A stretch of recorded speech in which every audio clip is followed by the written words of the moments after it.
everybody. Welcome to another episode of Two Strike Noise, your mom's third favorite. We fluctuate a lot with your mom. You need to talk to her about that. But third favorite baseball history podcast. My name is Jeff. Joining me, as always, the second half of the show from the Pacific Northwest in the Domingo Ramos studio today. Domingo forking over that cash to get his name on the studio. It's Mark A. Johnston. Hey, Domingo, nice guy. He always wants a discount, but at least he pays. He's the only one that has actually given us money to put his name on this studio. Yeah. So. And hey, $10 is $10. That's it. If anybody else wants their name on our studio, that's the going price. Let's talk about, well, you know what? And you and I literally just talked about this before we started recording.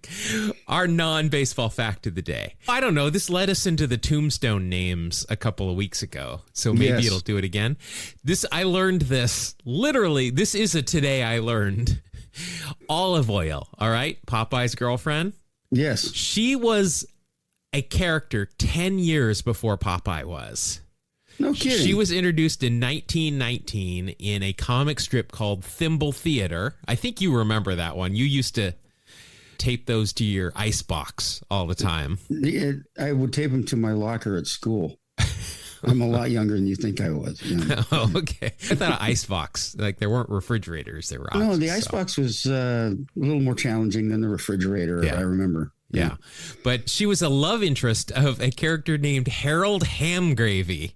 And who doesn't like ham gravy? I am in love with ham gravy. A rum ham and some ham gravy together are even better. But Popeye was introduced in 1929 in the same strip, apparently, and just bogarted the whole spotlight.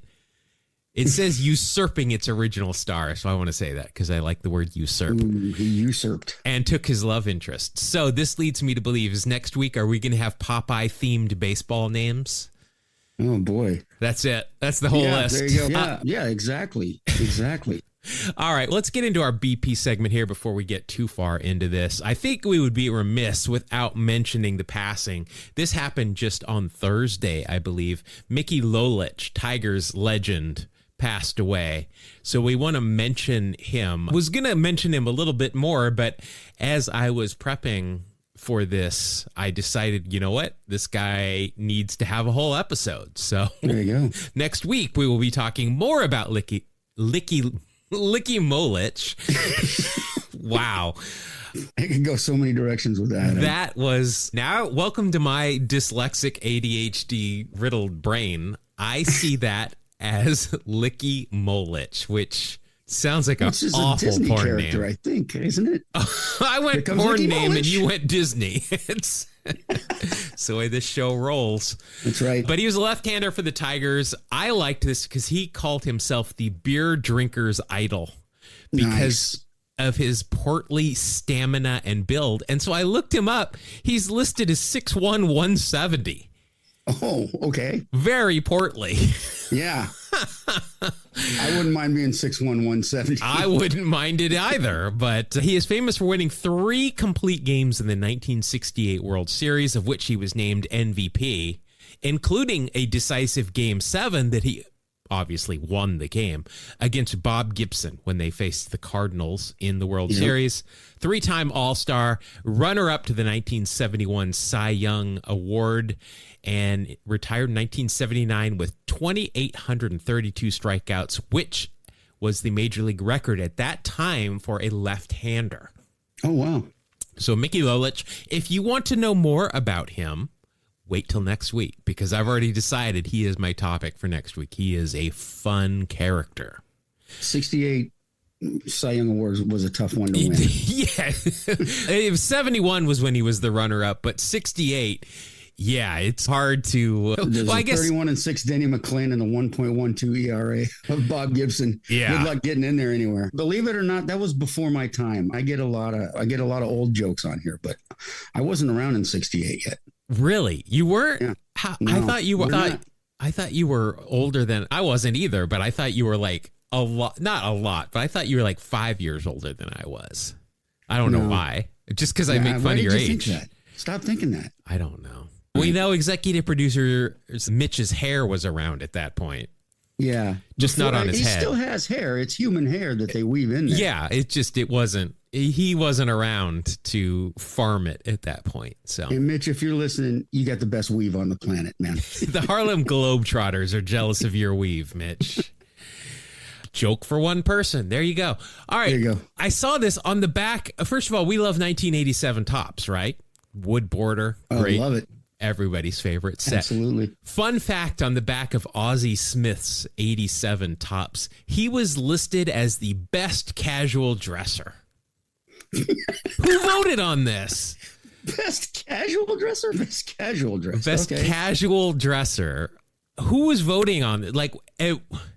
I have a lot of questions about this, but I just want to know who voted on it. That's interesting. Now, was it work casual or just casual? I got a bunch of questions. I don't know. I got pulled into a meeting once and told you dress too casual. And I'm like, it's casual Friday. Yes, but it's work casual. And I'm like, oh my gosh. Okay. Sorry, I wore the He Hate Me jersey. The Las Vegas Outlaws? Is that who that was? I don't even remember. I think it was. I'm not sure where that came from. That was okay. Trust me, you don't want to test me on XFL knowledge. That is literally the extent of my knowledge, but you don't want to test me on that. I was in an XFL fantasy league, okay? Wow. All right. By week 3, we had all quit because none of us were watching the games. But the fact is, I drafted, okay? That's what matters. I remember week 1. I thought that was the coolest thing. Watching it, but I was also drunk and in a strip club watching it. So anything that would have been on that TV I wouldn't have been watching a whole lot of it, but whatever I saw of it would have been awesome. You were a casual fan. I was dressed. Casually dressed. Yeah. Speaking of Aussies, and I have no recollection of Ozzy Canseco playing anywhere other than the A's, but he played for the Cardinals for 2 seasons. Do you remember that? I don't. I mean, it was 15 games total, but still over 2 seasons. The Cardinals are like, this guy might. I guess you're thinking if he could be half of his brother. Yeah. That's good enough for a 4th outfielder. But he only played 15 games total versus the 9 that he played as an A. So nice. He didn't play a lot. But Ozzy was kicking around professional baseball until 2014 at the age of 49.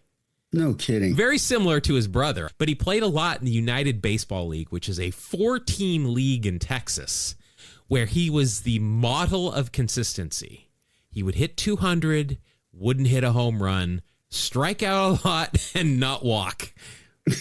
I might have been able to pull that off myself. I mean, is he a draw? Come see Ozzy Canseco this week at Podunk, Texas. Yes, it's him and the comedian that makes all the funny noises on Spaceballs. Spaceballs or Police Academy? Both. Both. Kevin Winslow? Was that his name? I think. Winslow, I know, is his last name. Isn't that a tight end for the San Diego? The San Diego Chargers. Kellen Winslow. That's okay. Yeah, I was close. Again, football and me.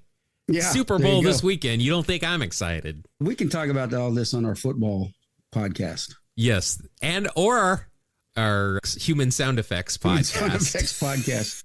Hall of Famers by state. I saw this popped up somewhere. The number of Hall of Famers by state. What state do you think has the most Hall of Famers? Has produced the most Hall of Famers? Ooh, that's a good question. Let me go with Virginia. No, not even close. 6. Okay. 6. The state with the highest amount of Hall of Famers produced is New York. That would make sense. With 27, followed closely by California with 26. And then it gets a little murky. Then we're in Illinois with 17 and Maryland with 14. I guess Pennsylvania has 22. I don't want to leave that out. Oh, yeah. But there are some odd ones here. A couple of states that don't have any, but have a high collective career WAR, like Alaska. But Alaska is pretty high because Kurt Schilling was apparently born in Anchorage. Oh, okay. I don't know if they want to claim him or not, but he's not going to do that. That is actually higher than the collective average of both Montana and Utah. Oh, wow. In WAR. The states, though, that had one, I want to see if you can guess who these were. This one I knew. And I think I've mentioned it before. There's been one Hall of Famer from Idaho. Do you know who that is? Not coming to mind. That would be Harmon Killebrew. Oh, sure. Okay. He was born in Payette, which is something I talked to him about when I interviewed him, because that's a fact that I knew. Other states, one Hall of Famer. How about South Dakota? Oh, boy. It's funny because I was thinking of South Dakota, but I don't know. Not as a player, but they went in as a manager. It was Sparky Anderson. Sparky's from South Dakota. Yep, he was born in Bridgewater. Interesting. And then the other one, how about Vermont? Only one Hall of Famer. And this one, I guess if you listen to the 88 Tops podcast, you would probably know this one for sure. Moonlight in Vermont. I don't know. Carlton Fisk. Okay. Yeah. So those are the states with one Hall of Famer. Alabama has got 12 Hall of Famers and a very high Baseball Reference WAR, but they have got Willie Mays, Satchel Paige, Ozzy Smith, Henry Aaron. There's some big names. Yeah, wow. From Alabama. Makes sense, yeah. There you go, those guys.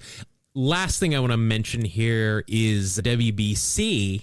A little bit less exciting because of insurance. Really? A lot of names are not going to be able to play, especially for Team Puerto Rico. Francisco Lindor, Carlos Correa, and Javi Baez couldn't get insurance. Yeah. So they can't play, which sucks. Those are three that's an all-star. Yeah. 1 through 3 right of there. The team right there. Absolutely. Yeah. Now, Javi Baez, even if he had insurance, couldn't make it now. He's been banned for 2 years from the World Baseball Classic. He tested positive for marijuana. Oh. That famous drug that really helps you in baseball. Yes, that is a performance enhancer. I can tell you. If you're trying to write lyrics. Yeah, I can tell you firsthand. I suck just as bad at baseball if I'm high as if I'm not high. I mentioned it on the stream this week. Adderall is the only drug, which is meth. Essentially a greenie is the only thing that helps me. And it does help me. I will absolutely tell you. I take Adderall before I play baseball. It helps me a ton. I'm focused. I'm locked in. I'm not kicking dandelions or... I did get picked off with the hidden ball trick last year, but that was nothing to do with it. Wow, you joined a club of elites there. Yeah. I mean, you got to be around to be picked off with the hidden ball. That's right. If I get picked off twice, then that's elite company. Yeah, no doubt. All right, let's let the grounds crew come out and do their thing, get us ready, and Mark, this week. This is your week. This is all your week. So I'm going to hand the reins of the show over to you to tell us about something we don't know. Okay. I want to talk a little bit about a guy they called the human hairpin, a.k.a. Addie Joss. Addie Joss was a pitcher born in 1880 in Wisconsin, and he died prematurely, as most of the guys that I talk about do. He grew up in Wisconsin and played baseball early on at St. Mary's College and at the University of Wisconsin. By the way, just not to interrupt you too much here, but Hall of Famers from Wisconsin other than Addie Joss. I don't know. Burley Grimes, grandfather of the last one grandfathered in the spitter. Al Simmons, Kid Nichols, and that's it. Okay. Well, and Addie Joss, and now we know. And Addie Joss, yeah. All right. Addie, after college, he pitched in semi-pro ball, and he was known for his unique delivery. It was corkscrew kind of thing. We don't have video of it, obviously, because this is the 1901. But it was a deceptive. His motion started with his back entirely facing the batter, and then he would do this corkscrew and twist and turn and hide the ball behind his hip until the last possible moment. And then he would deliver it. And even with this bizarre delivery, he had incredible control. He threw hard too. But anyway, before he reached the majors, he pitched for the Toledo Mud Hens. He won 19 games in 1900 and again in 1901. His success there led to a contract with Cleveland. And he made his major league debut in 1902 with the Cleveland Broncos, later renamed the Naps. The Naps. Who are now the Guardians, and remained with that franchise his entire big league career. This is kind of interesting. Off of the field, he worked as a newspaper sports writer during the offseason. So very popular one. He didn't write about himself because it was the off season, but he knew his way around some sports. And he only had a 9-season career. He was elected into the Baseball Hall of Fame in 1978 by the Veterans Committee.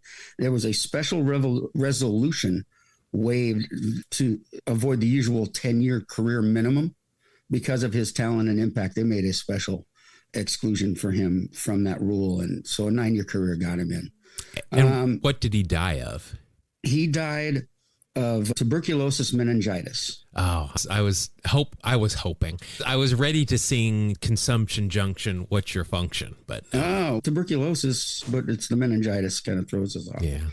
Yeah. He was only 31 years old, so he passed away in 1911. His career ERA, 1.89, the second lowest in Major League history behind only Ed Walsh. All-time leader in WHIP ratio. And the lowest in MLB history was a 0.968 WHIP. He did throw a perfect game. He pitched the fourth perfect game in Major League Baseball history, threw 2 no-hitters, led the American League in ERA twice, 1904 and 1908. And in 1907, he led the league in wins. So he never had a losing season at all. He was just a guy that won games. His career was pretty short. He was a ground ball and control pitcher. He didn't rely on overpowering velocity, but he threw hard. And he had, like I said, that weird windup that was very confusing and used to induce pretty weak contact that way. He's remembered as one of the greatest pitchers of the dead ball era and one of the most efficient and dominant of his time. His statistical marks will stand out in all-time leaderboards, and perfect game remains a celebrated achievement. Mark, you mentioned Ed Walsh being another Hall of Fame pitcher, but Ed Walsh is actually the guy that he pitched that perfect game in 1908 against, considered by many to be one of the best pitching duels of all time. It's coincidental that you mentioned his name there. Yeah, interesting. Their careers paralleled, and they were both absolutely fantastic pitchers. In the 9-year career, Addy won 160 games and lost 97. Struck out 920 in 286 games, and threw 234 complete games of the 286 that he pitched. It's pretty good. As a starter, he threw 260 games, and he completed 234 of them. So mathematics, 26 games that he started, he did not finish. Well, he also had 45 shutouts. Yeah, that's pretty good too. That is a third of his wins were shutouts. It's insane. It's incredible. Yeah. Not the best hitter, stole 10 bases in his career. I threw that in just for you, Jeff. Ah, nice. Yeah. His career was pretty short, but here's what happened. The baseball community organized a benefit game in 1911 to support his family following his unexpected death that we mentioned earlier, one of the earliest instances of a star player benefit contest in the history of sport. Okay. We're going to talk a little bit about the Addie Joss Benefit Game, because this kind of ended up being the first All-Star Game. He passed away, like we said, at age 31. He left behind his wife, Lillian, and 2 young children. And he was a very popular teammate and very respected player. And his death came as a shock across baseball. And the entire Cleveland Naps team traveled to Toledo. In fact, they were told, you better not do this. And they threatened to strike rather than play their scheduled road game. That's how important this was to them, to do this benefit game for his family. The local sports writers and Cleveland's management organized the game for later that summer. And it was going to be the talents of the league's best players in a one-off exhibition at League Park in Cleveland on July 24th. So the day comes.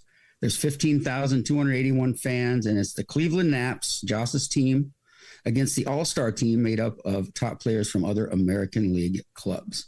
And yeah, this is considered the first All-Star style game in Major League history. The real All-Star game began, I think, in 1933, and this one was 1911, so a little ahead of its time. It brought together a pretty amazing array of talent. The All-Star roster included multiple players who would later be inducted into the Hall of Fame. Here's a few highlights. Walter Johnston was pitching there. Smokey Joe Wood, who we've discussed, another great pitcher. A guy named Ty Cobb wanted to play and support Addy's family. Eddie Collins, Tris Speaker, Sam Crawford, Home Run Baker, Hal Chase, Bobby Wallace. The list of just great players goes on and on. On the Cleveland Naps, you had Cy Young, okay, and Nap Lajoie, who they were the Naps, and a rising star whose name was Shoeless Joe Jackson. Nice. And he even played. And an interesting story from the game. Ty Cobb wore a Cleveland uniform because his Detroit Tigers jersey was lost in transit. Now, I read that there was a theory that it might not have been lost. He might have just forgotten it. That's highly possible. You never know. He was Ty Cobb. But it also, and if you're going to, I apologize if you were going to say this. I read that Ty Cobb was known for his fierce loyalty to the Tigers. And so for him to put on another uniform was a big deal that he was not thrilled about. Yeah, I can imagine anybody would be a little bit put off by that, I would think. But yeah, Ty Cobb especially. He was a Tiger. Cy Young started for the Naps. Smokey Joe Wood started for the All-Stars. It was a very competitive game, but the focus was on honoring Addie Joss and helping his family, not so much on winning or losing. It was a very big success, approximately $12,914. Approximately. Did you say approximately 13,000 was? Anyway, I don't know how I wrote this. Basically, $13,000 was raised for Lillian Joss and her children, more than double his annual salary at the time. And I read that's about 400,000 today. Yes. A big chunk of it came from Ty Cobb, who, of course, we all know was a very wealthy man, smart businessman kind of guy. The event was described by observers as the greatest tribute ever given a player's memory. And it was very significant, as I said before, it stood out as a big tribute to how much people really liked Addy and how great of a competitor he was. I got some quotes from some newspapers at the time. The Cleveland Plains Dealer, the headline under the headline "Galaxy of Stars to be here today." It billed the matchup as a galaxy of stars, noting that some of the biggest names in baseball had arrived in Cleveland to take part in the tribute to Joss's memory.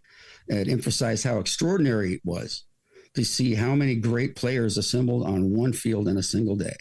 A site the reporter said, and I quote, "No press agent with all the adjectives in the dictionary could quite do justice to this lineup." Very well stated. It was respectful. They flew the flag at half-mast. They did play to win. But like I said, the emphasis was on raising money. The Toledo News Bee had a headline, "In tears, Mrs. Joss speaks of gratitude." There was a quote from Lillian Joss, Addie's widow, and her remarks, she expressed profound thanks to anyone involved in the benefit, noting she could not express her gratitude in words for the generosity showed her family. Contemporary coverage, like Baseball Magazine, the greatest tribute ever given a player's memory. And then that was the wording used by everyone else. The greatest tribute ever given to a player's memory was tossed around after that. Some interesting highlights before the game. Coverage included pregame reporting on how the roster came together. Managers and players, managers and coaches all wanted to be a part of it. Players like Walter Johnson Walter said, "I'll do anything they want for Addie Joss's family." And that he did. The All-Star team did defeat the Naps 5-3 in a lively contest. Newspapers of the period like to note quirky details, like we said about Cobb wearing the Cleveland uniform. It says here, his was on the article I have, it says it was lost on the trip. But as you say, who knows? The newspapers treated the Addie Joss Benefit Game not just as a charity exhibition, but as a historic gathering, blending sports reporting with human interest, honoring a player whose impact was felt across teams and league lines. The Plain Dealer and Toledo News Bee, in particular, provided direct quotes and emotional context about the events and the significance to the fans and the Joss family alike. So there you have it. Addie Joss, one of the greats, and what we could literally call the very first American League All-Star Game. So I've got a couple of things here about this game, because this game is incredible. Yeah. First of all, I do want to mention that our buddy Germany Schaefer was part of this game. Okay. He did not play in the game, but he did his comedy routine especially at the beginning of the game, but he also did a little bit. He didn't want to take away from what the game was, but he was doing his shtick there, which we did a whole episode on Germany Schaefer. If you haven't heard it, go back and listen to it. So I wanted to mention that. This is my favorite thing. When you told me about this, I read about this. So there is a panoramic photo taken before this game of everybody involved. You know how they used to do with All-Star games. Now they do it like they sit you on that 3 or 4 levels like of a team picture. But back in this day, it was like they'd put their phone on the panoramic thing and do that with it with their iPhones. They did that a lot. Yeah. Back then, it was all the iPhone. Yeah. But what happened is Cleveland outfielder Jack Graney, Graney, I don't know how you say that.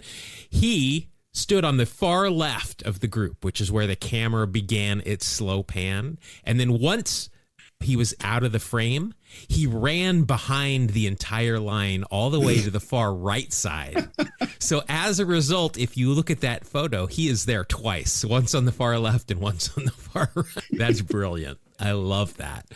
We have talked about Addie Joss before because, Mark, this is right up your and my alley. He came up with the Joss indicator at one point, which was the first electronic scoreboard that gave fans in stadium the balls and strikes and outs along with the lineup, which wasn't a thing at that point. That's pretty amazing. So it's just like I was telling you, I think last week I was watching an old Cubs game on Marquee and they put their own bug in there, but there were times when there was nothing and it just looked so bare. But can you imagine going to a baseball game?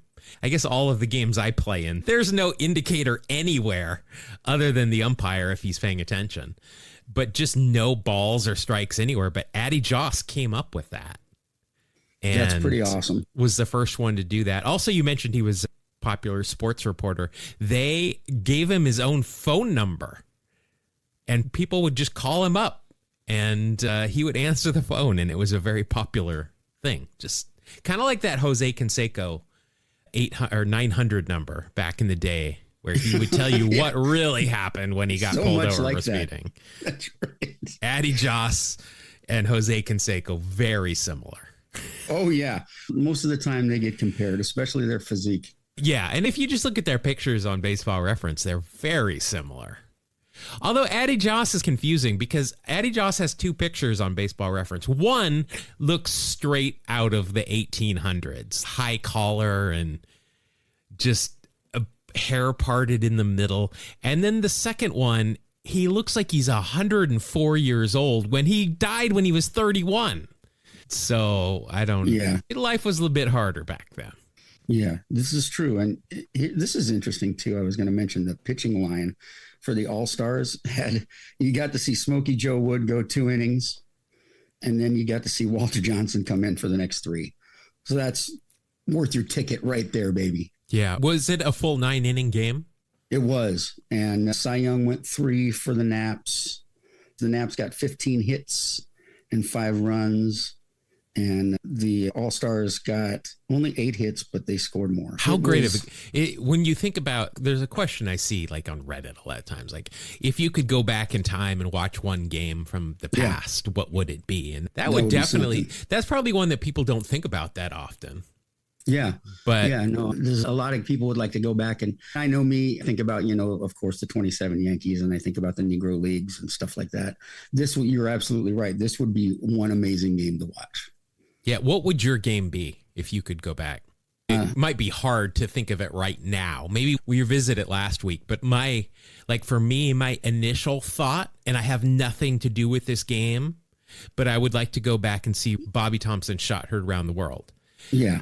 One, I would like to see it, or when probably Willie Mays in the catch. Doesn't matter because it would be at the Polo Grounds, which that's what I would want. I would want to watch a game at the Polo Grounds. Yeah, no doubt about it. So those the both Polo follow. Grounds being completely classic as far as baseball history is concerned. Absolutely. Yeah, I would love to see those short porches and then that just acres and acres of outfield. I think my game would probably be Nolan Ryan's 5th no-hitter because it was with the Astros. and it was against the Dodgers in 81. And I would really have enjoyed seeing him in that 80s Astros uniform. The Tequila Sunrise. Yeah. That's definitely, that comes to mind. I might change my mind later because there are some All-Star games that were pretty impressive, including the Negro League All-Star games. So who knows? Got it. All right. Thank you. Yeah. Addie Ross. Why? I cannot say his name right. Rick Ross. Addie Joss. Thank you very much. We've talked about him before, but that game is something else. Those names and just some of the stories there. All right, let's see. Executive producer Mitch and That Weave they're both waving in different directions, which kind of just, that weirds me out. Why is it so windy in there? I don't know, but that hair it's crazy. Let's go ahead, because that is the signal that we need to head into the final segment of the show, a segment that we like to call, and so we will, Wax Pack Heroes. Wax Pack Hero! Gonna pull a wax back hero! Young stars in his eyes! Hero! On a podcast tonight!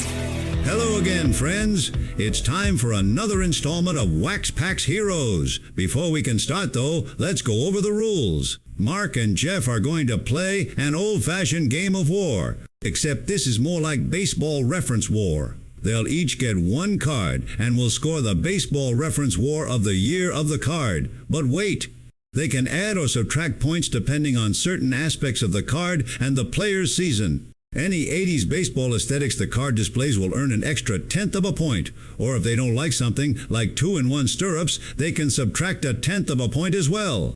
Also, if the player won any awards that season, they get a 1/2 a point for each. If the player led the league in any categories, they'll get a 1/10 of a point for each positive category, but minus 1/2 a point for each negative one. If there's a Hall of Famer anywhere on the card, that's a whole extra point. If the player had a Costaco's Brothers poster made of them, they get a 1/2 a point for that. If Ricky Henderson or Nolan Ryan get pulled, the round is over. Jeff automatically wins if either pulls a Ricky card, and Mark wins if Nolan is pulled. If the player has any pop culture references, they get a 1/2 a point, unless they appeared on Seinfeld, The Simpsons, or Sabrina the Teenage Witch. That, friends, is a whole point for each. If the player was suspended for off-the-field mischief during their career or are on the 2SN, don't talk about list, that's a minus a 1/2 and a whole point respectively. So with that out of the way, it's time to play Wax Pack Heroes. All right. Thank you very much, Mr. Scully. Looking at the scoreboard, Mark, at our Joss indicator, which has the score, not the count, but our Joss indicator says 7-5. I am up currently. Yes. We've been battling. Yeah, we are battling. So I found this pack, a random, like it's a mega pack of 35 cards from Topps from 2003. So we've got some physical cards again this week here in front of us. So we're going to go ahead and use these cards and see what we get. I will let you decide. I think I already know the answer, but would you like to go first or second? I'd like to go first, please. Of course you would. All right. Yeah. That's good because that starts you off with a manager card. Oh, good. But you're going to get Well, actually, you're going to get a lot of points for him. It is the manager of the Expos, which you're going to get bonus points for 80s baseball aesthetics there. It is Frank Robinson. Oh, wow. Can I have his best season? Well, I don't think you're going to need it, but he's a Hall of Famer and he's got sunglasses on here in the dugout. Yeah, nice. So that is a bonus for you. Let's see. Yeah, we're not going to go into his career because we've done that elsewhere. But that is a good start for you. You've got a Hall of Fame bonus. You've got the sunglasses. So that's a 1.1. I've got to assume he has probably done something pop culture wise. Let's see here. You would think. Let's see. Frank Robinson, Oakland boy, baseball teammate in high school of Veda Pinson and Kurt Flood. Wow. That's a pretty good team, eh? He was a contestant on Home Run Derby in 1960. Does that count? Oh, yeah, definitely counts. Home Run Derby is automatic points. here. Of course, a manager, one of the last player managers. Yes. Oh, I remember this when he pulled Matt LaCroix in the middle of an inning when he was managing the Nats at one point. That did not go over well. I remember that too. Because he was their third string catcher, and it allowed the Astros to steal 7 bases over 7 innings, and it committed 2 errors. Yeah, it was rough. Yeah. Here's some more IMDb list credits here for Frank. He appeared on Arliss, Hanging with Mr. Cooper, and The Cosby Show. I would say nice, but now it's like, he also guest starred on an episode of Yes, Dear as himself, along with Ernie Banks and Johnny Bench. Nice. That's weird. Oh, how about this? 1961, he pulled a .25 caliber pistol during an argument in a Cincinnati restaurant, probably Skyline Chili, and he was probably mad at the chili for sucking so much. People have a strong opinion on Skyline Chili. Very strong opinion on Skyline. They either love it or it's the worst thing ever. You can guess what boat I'm in. Yeah, I think I figured it out. He was charged with concealing a weapon and was sentenced to pay $250. Okay. I don't think I've ever pulled any weapon at all in an argument. No, it's not that hard. It's not that hard to not pull a weapon in an argument. It's not a challenge. It's not, but some people, it's like just the worst thing ever. All right, so that is a 1.6 for you for Frank Robbins. For a manager card, that might be our highest ever. Yeah, I'll take it for sure. You're going up against my manager card because apparently Topps, I should really shuffle this because this big mega deck, they put two managers in, and then they put number 1 like draft picks in for a couple of cards, and then we've got a bunch of these cards with 2 players on them and a bunch of stuff. I don't know. I'm going to randomize them after this, but I'll have you go up against my manager card, Mike Scioscia of the Los Angeles Angels of Anaheim. Mike Nova Scioscia. How have I never heard that before? That's really good. I like that. Is it Halifax, Nova Scotia? That's right. That's it. That's the only place in Nova Scotia I've been to, but I like that. But also El Jefe, which is my nickname as well. That's right. And I are on the same page there. Made an effort to learn Spanish in order to better communicate with rookie sensation Fernando Valenzuela in 1981. I like it. That's pretty good. You're going to get Homer at the bat. Oh, that's right. Yeah, so that's a whole point. Yeah. Nothing on this card is going to help me out, though. Anything else? That would still... Television appearances. Let's see. The Simpsons. Also was in the episode Money Bart. But we can't do that again. Celebrity endorser of Howard's Appliance and Big Screen Superstores. Right on. Does that count as a 2-pointer? I don't think so. See, I doubt it. Yeah, I don't think so. We'll have to go to the videotape. I am the commissioner, and I'm gonna even just say no. All right, I'm gonna do something that would shock a young card collector, Jeff. I'm gonna shuffle these cards. Hey, who won that round? You did, clearly. Oh, okay. Just checking. You won that round easily. I figured Homer at the bat. That's a 1 point. That's all I got from it because he's not a Hall of Famer. No other appearances, and nothing on the card helped me out either. So it was a 1.6 for you versus a 1 for me. All right. I have now shuffled these thoroughly, including the shuffle, if you heard it, which would have made the value of any of these cards go just plummet. All right. Your next card is a record. Oh, shoot. Your next card is a record breaker. 106 RBIs in 2000. Tampa Bay Devil Rays RBI season leader, Fred McGriff, the crime dog. Oh, nice. I was almost wearing my Fred McGriff t-shirt today, but I instead went with a Roy Hobbs. You were close, and I do get the Hall of Fame points. You get the Hall of Fame. You get the Tom Amansky bonus. That's right. Right off the jump. Forgot about Tom Amansky's videos. Yeah. Crime Dog or Fire Dog, which I love as a reference to a one-day thing. The first day he was in Atlanta and the press box caught fire at Fulton County Stadium. Batting practice continued despite the blaze in the stadium. Overall, 19 years in the big leagues. Atlanta, Toronto, and Tampa for 5 each. And then San Diego for 3, the Cubs for 2, and LA for 1, the Dodgers. I think he went in with a Toronto hat, didn't he? In the Hall of Fame? So. I think he did. I'm not sure. But let's see. We are looking at, what year did I say this was? 2003.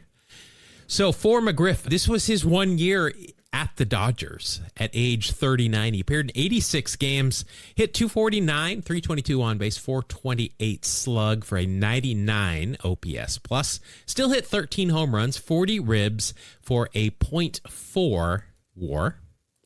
So we'll add that to your 1.5 already. 72 career stolen bases for the crime dog.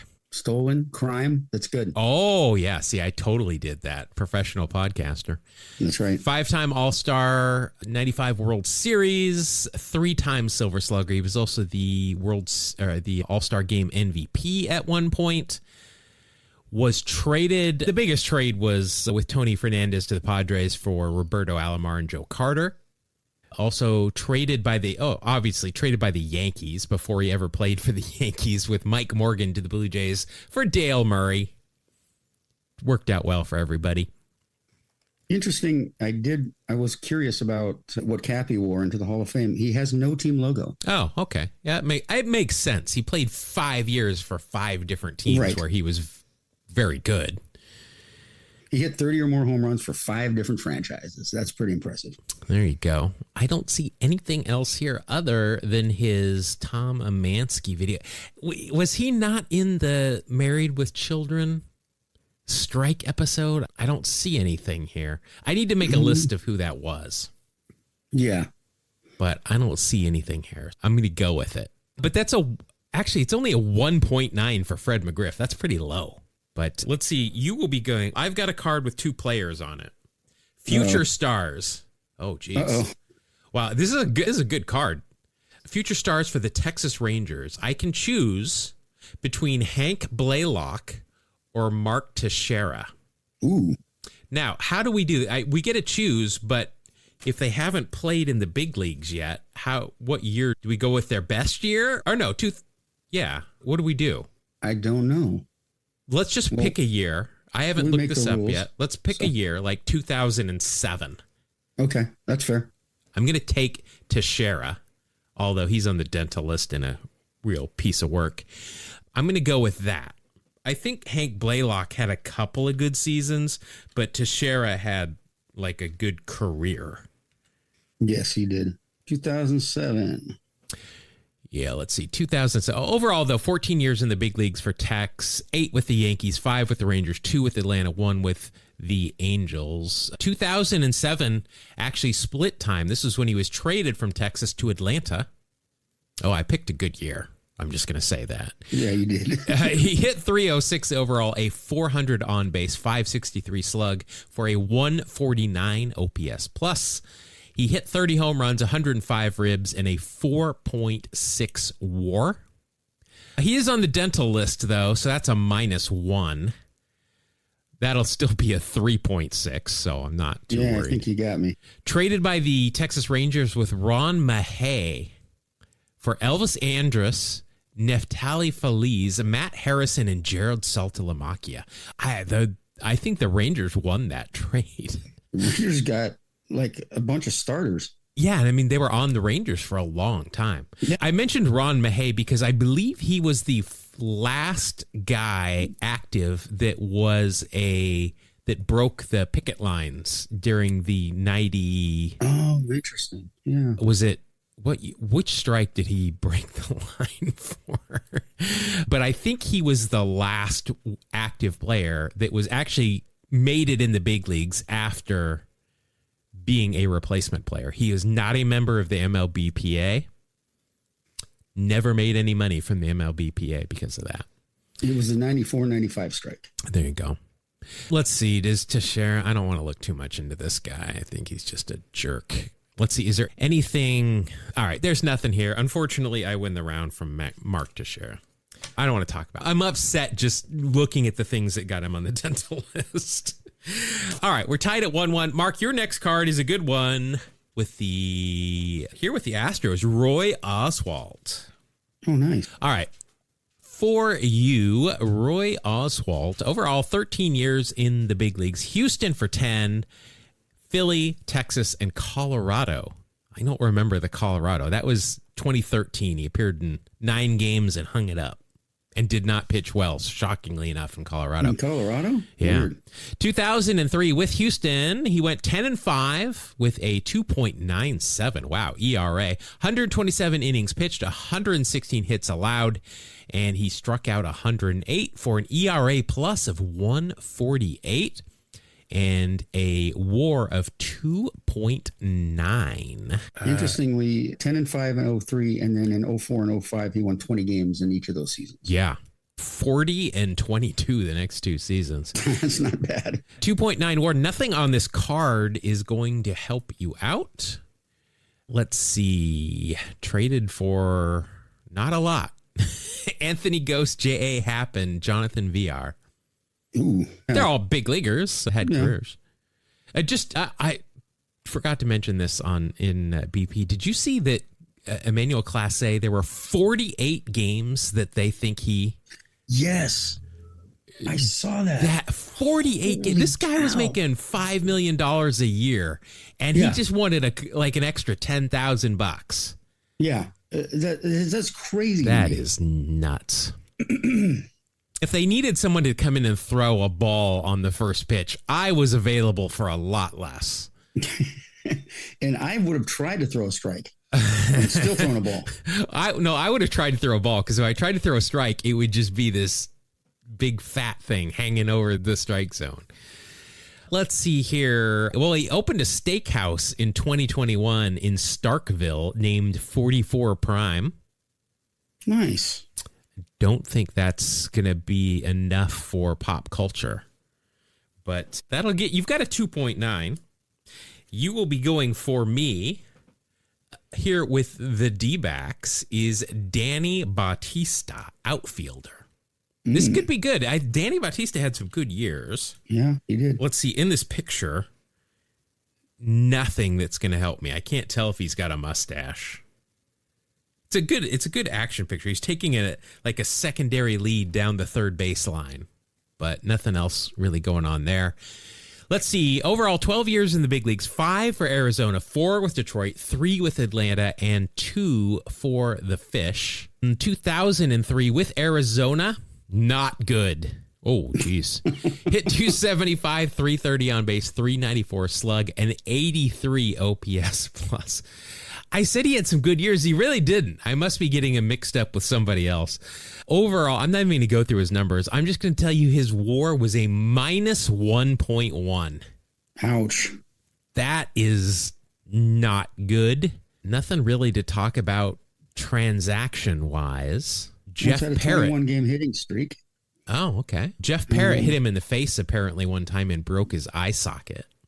Okay, that's not a good way to play ball right there. No. You don't want to break your eye socket. No, it's one of the many things you would like to not break. He had an ankle injury in 2005, which ended his career. It says he played for the Atlantic League of Professional Baseball, which is not affiliated with MLB, for the York Revolution in the first season of the team's existence. After a trade, he played for the Camden River Sharks. It tells you what kind of player he is if he's in the Atlantic League and he didn't play for the Newark Bears. Because the Newark Bears is where all of the ex-big leaguers go. And they're like, we're good. All right, so you win that round. You're up 2-1 and 1 away from another victory. You will be going with outfielder for the Chicago Cubs, Corey Patterson. Nothing on this card is going to help you out. Corey, the brother of Eric Patterson, played for 12 years in the big leagues, 6 with the Cubs, 3 with Baltimore, and then Cincinnati, Toronto, St. Louis, Milwaukee, and the Nats for parts of seasons. In 2003 for the Cubs, one of his better seasons, he hit 298, 329 on base, a 511 slug for a 114 OPS plus. He had 13 home runs, a 55 ribs, 16 SBs, and a 1.8 WAR.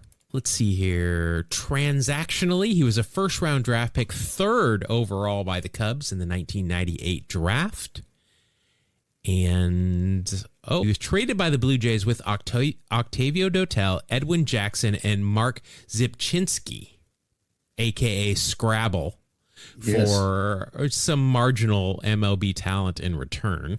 And it says currently the manager of the Brookhaven Bucks in the Collegiate Sun Belt Baseball League, but I don't know if that is up to date or not.